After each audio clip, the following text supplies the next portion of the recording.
O sentido espiritual de compartilhar. A única razão pela qual você ou eu individualmente e o mundo coletivamente experimentamos desarmonia e discórdia na forma de pecado, doença e morte é a crença de sermos algo diferente de Deus. Essa é a única razão pela qual experimentamos tais coisas. No momento em que percebemos que Deus é a realidade do nosso ser, não precisamos mais de nada do que os outros tenham, e isso acaba com todas as guerras, toda a competição, todos os truques, toda a desonestidade. Pense em como seria impossível perceber Deus como nossa mente, alma, espírito, suprimento, e então querermos qualquer coisa que alguém tenha, exceto no sentido de compartilhamento. E nesse exato momento que nós percebemos Deus como a realidade do nosso ser, nós poderemos ser tão generosos quanto quisermos, porque podemos alimentar os 5.000. Não há verdadeiro senso de espiritualidade ou de generosidade, exceto o que sabe que o que quer que transborde está sendo derramado do armazém infinito chamado Deus. Qualquer outro sentido de generosidade ou gratidão acredita em uma pessoa como a fonte dela, e isso resulta na pessoa sendo concebida como algo grande e generoso. Real generosidade, real compartilhamento e real gratidão vem somente com o entendimento de que, seja o que for que eu esteja transmitindo, seja o que for que esteja compartilhando, seja o que for que eu esteja dando, é de Deus. A única maneira pela qual eu posso aceitar qualquer coisa de você ou de alguém é quando eu posso perceber que isso não está vindo de você ou deles, mas apenas através de você ou deles. Portanto, quando eu aceito qualquer coisa de você, se $1 ou $1.000, e aceito no sentido de que eu não estou tirando isso de você e que você não está me dando nada, mas que é Deus se revelando, expressando e desdobrando a si mesmo, então aquele dólar ou aqueles $1.000 serão rapidamente manifestos para você e você vai encontrar o seu armazém rapidamente reabastecido. Você sabe muito bem que não há verdade chegando até você a partir de mim. Se houvesse, eu ficaria com um pouco menos de verdade ao terminar este livro, e você sabe que isso não é verdade. Eu não posso e não devo ser esgotado em nenhum sentido. Isso funciona de outro jeito, e eu não sinto que tenha menos verdade por ter compartilhado, porque a verdade não é minha possessão pessoal, e eu não tenho um barril dela que esteja escorrendo com uma razão secreta para que não pare. Você sabe, eu sei, que a verdade é espiritual, incorpórea e que ela é sem limite. Vamos aplicar este mesmo conceito de oferta e gratidão a qualquer dinheiro que pagamos de nossos bolsos, seja por uma lista de mantimentos ou por uma conta de tratamento metafísico. Tente sentir que o que você paga não te deixa com menos, porque a coisa toda é um fluxo, é o espírito permeando todo o ser. A menos que você entenda a visão de que não há matéria, que não existe nenhuma limitação, que não há finitude, que não existe algo como um pequeno pedaço de alguma coisa ou outra coisa chamada dinheiro, a menos que você aceite isso, você estará lutando com a limitação por toda a sua vida. A melhor maneira de entender essa ideia é pensar na oferta como sinônimo da verdade, como sinônimo de Deus, ou como atividade de Deus, e depois esquecer tais coisas como meu e teu e quão generoso e grato você deve ser. Veja Deus como a realidade de todos os relacionamentos. Agora que estamos no caminho espiritual, estamos nos esforçando para viver uma vida espiritual. Nós queremos, nós desejamos, nós ansiamos por isso. Mas isso não é suficiente. Existe um preço, existe um pré-requisito para a vida espiritual. Devemos superar algumas das tendências naturais da humanidade que não são naturais para o sentido espiritual.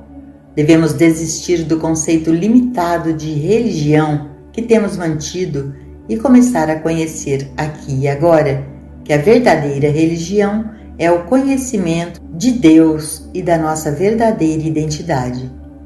A menos que você veja que a religião verdadeira é o conhecimento de Deus e o relacionamento de Deus e do homem, você sempre estará correndo de uma igreja para outra, de um professor para outro ou de um livro para outro. Ao viver a vida espiritual, posso assegurar-lhe que você pode vivê-la muito harmoniosamente, seja dentro ou fora da igreja ou organização, se você pode entender a natureza de Deus e o relacionamento entre Deus e o homem. Onde está seu coração, está o seu tesouro. No mundo religioso, há apenas um lugar para o seu coração estar, e é em Deus e na compreensão da relação existente entre Deus e a criação de Deus. Se você atingir algum grau de sentimento espiritual, então você poderá entrar em qualquer igreja a qualquer momento em que a porta estiver aberta, sentar-se ali em paz e harmonia e fazer a sua comunhão com Deus no interior do seu ser. Você então entendeu o primeiro passo no caminho para a vida espiritual. Isso nos leva ao segundo passo. Depois de termos resolvido o problema da liberdade religiosa, estando dentro ou fora da igreja, ainda continua sendo problema o nosso relacionamento com aqueles que constituem os membros da igreja. Nossa premissa é que Deus, a consciência divina, está aparecendo, se revelando e manifestando-se como seu ser individual e como o meu. Você parou para pensar que nós não dizemos a menos que você seja um judeu ou a menos que você seja um católico romano ou qualquer outro a menos que? O único a menos que conhecemos é que não há vida espiritual para você ou para mim, a menos que saibamos que a vida que é Deus não é apenas minha, mas também a sua, não importa quem ou o que possamos ser na ser humana. Se a verdadeira religião está em nosso coração, se estamos no caminho espiritual, se vemos Deus como a realidade do nosso ser e do ser de todos aqueles com quem entramos em contato, então estamos certos de encontrar quem possa ser marido, esposa, filho, companheiro, em qualquer tempo e circunstância. E será sempre aquele ou aquela a quem Deus revelou para nós. Dizem que não há casamentos feitos no céu, mas nisso não acreditamos. Casamentos na terra podem ser feitos por razões terrenas, mas há casamentos feitos no céu, sim, e isso ocorre sempre que o indivíduo está realmente no caminho espiritual, vivendo com Deus como sua principal preocupação e com o companheirismo como consideração secundária. Então, Deus se revelará, e se revelará como marido ou esposa. Sob tais circunstâncias, o casamento será legítimo, ou Deus se revelará como legítimo companheirismo, uma amizade de direito ou um vizinho legítimo. Existe algo como uma relação espiritual entre um homem e uma mulher. Quando digo isso, não estou sentado em uma nuvem e dizendo que isso não pode se manifestar como um relacionamento normal. O relacionamento que nos vem através da atração espiritual não é uma relação intangível fora do espaço. Isso não significa um relacionamento que não possa ser entendido por outras pessoas. É o mesmo tipo de relacionamento que existe desde o início dos tempos, apenas com uma atmosfera mais elevada, mais limpa e mais doce. Não há nada grosseiro ou sensual sobre o relacionamento entre amigos e, da mesma forma, o relacionamento conjugal pode ser normal, feliz e natural, sem descer ao nível do animalismo. Isso é possível e, na verdade, existem aqueles que realmente e verdadeiramente veem Deus e o relacionamento de Deus com sua criação individual primeiro, por último e sempre. Essa é a nossa atitude no caminho espiritual em direção a todos que encontramos. Nós devemos entender que devemos estar no mundo, mas não sermos dele, no que se refere a igrejas e organizações. O próximo passo em nossa compreensão é que devemos estar no mundo, mas não sermos do mundo em nossos relacionamentos uns com os outros, em todos os relacionamentos, desde o casamento até os conhecidos casuais.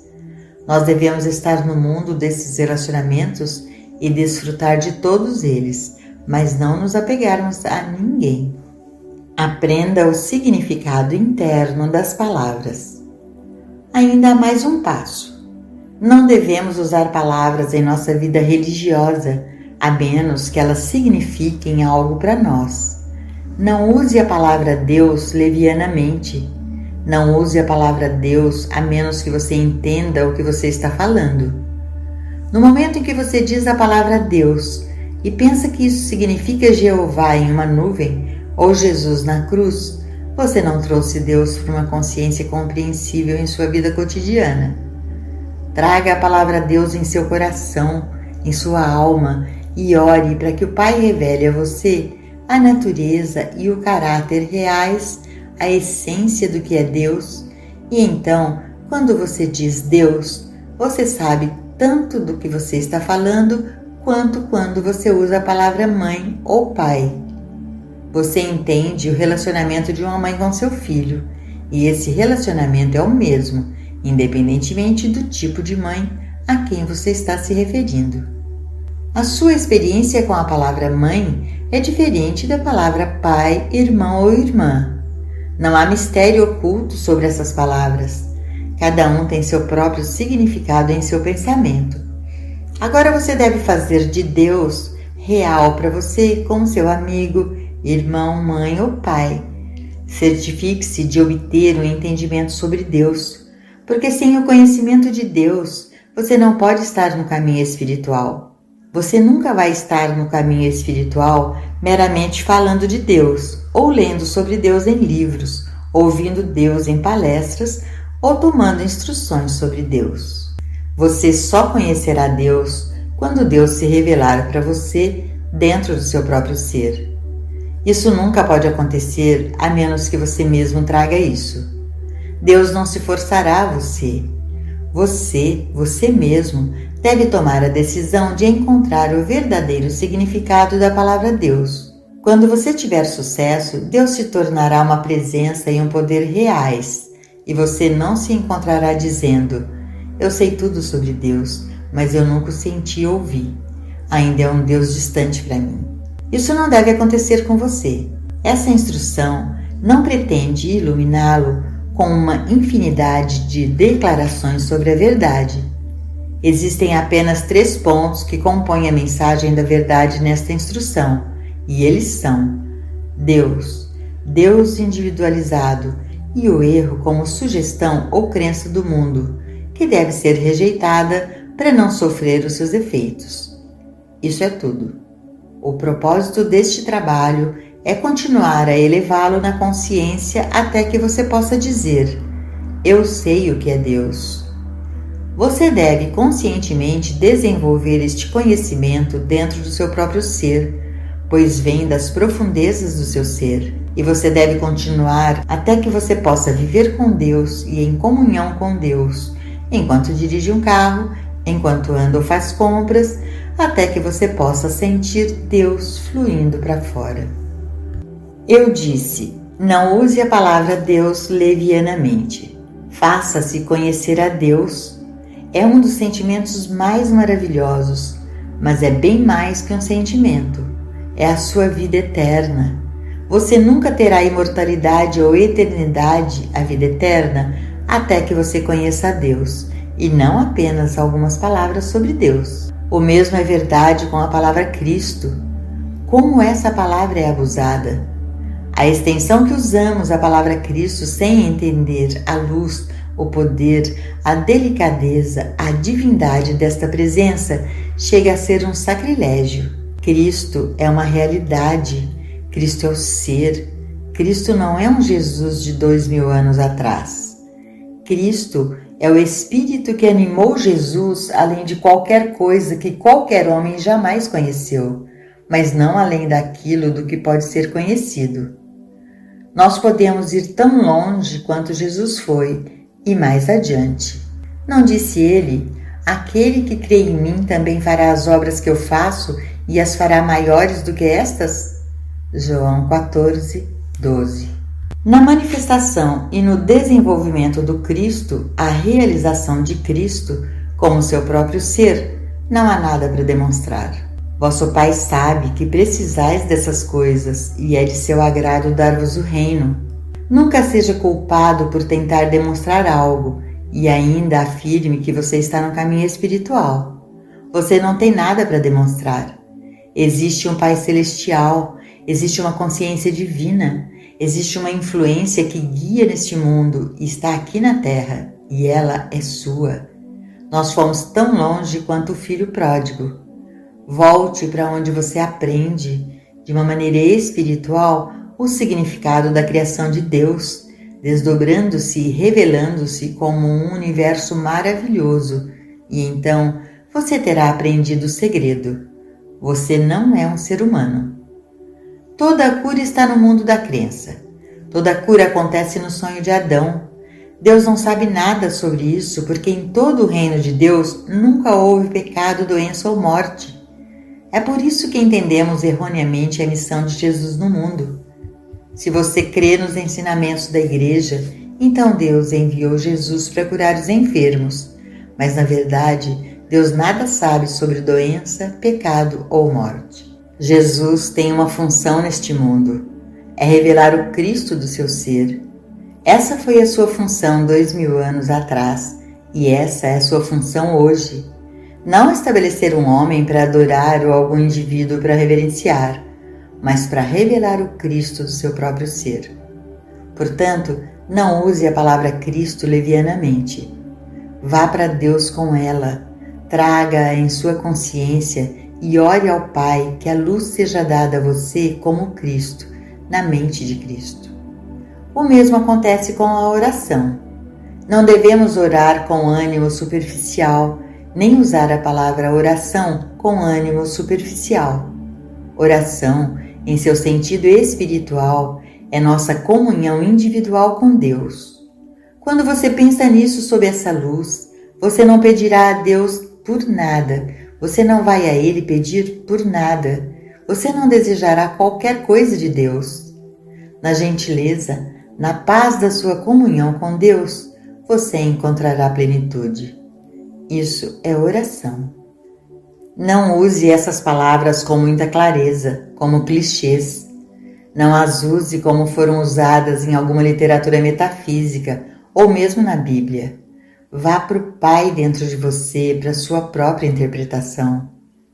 Nosso ensino não pode ser um ensino de palavras.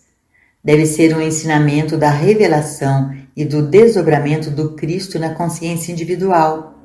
Uma vida espiritual pode ser desenvolvida apenas na proporção em que conhecemos os significados espirituais interiores das palavras que estamos usando. Por exemplo, o significado da palavra Deus, como Deus se revela para você dentro do seu próprio ser, em uma linguagem que você pode entender e com um significado que seja inteligível para você, mesmo que você não possa transmiti-lo para outra pessoa. É muito melhor que você tenha um sentimento do significado de Deus sem a capacidade de expressá-lo, do que você poder recitar uma página inteira sobre Deus sem sentir e perceber. Não se sinta incomodado por causa de sua incapacidade de expressar o que você conhece, pensa e sente sobre Deus, sobre o Cristo, sobre a verdade ou sobre a espiritualidade. Existe em você uma realidade divina que nem sempre pode ser expressa em palavras. Lao Tse disse: se você pode defini-lo, então não é Deus. Mas isso não significa que você não pode conhecê-lo e senti-lo e percebê-lo. Isso vem através de sua comunhão consciente com Deus, que é o propósito de nosso trabalho. O apogeu do nosso trabalho é quando Deus e o indivíduo se fundem em um. Quando não há mais um indivíduo como homem, mas existe somente Deus se manifestando, desdobrando e revelando-se a este universo.